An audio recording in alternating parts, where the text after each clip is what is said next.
إن للمتقين مفازا حدائق وأعنابا وكواعب أترابا وكأسا دهاقا لا يسمعون فيها لغوا ولا كذابا جزاء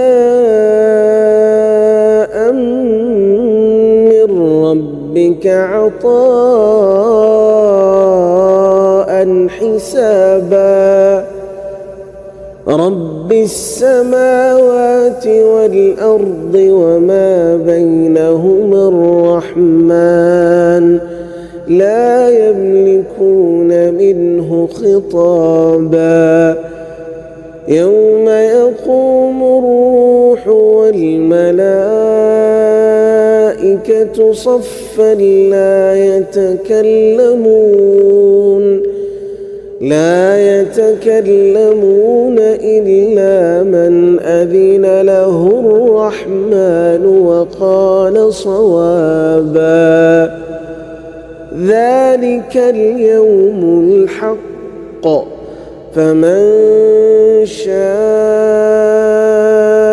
اتخذ إلى ربه مآبا إنا أنذرناكم عذابا قريبا يوم ينظر المرء ما قدمت يداه ويقول الكافر يا ليتني كنت ترابا.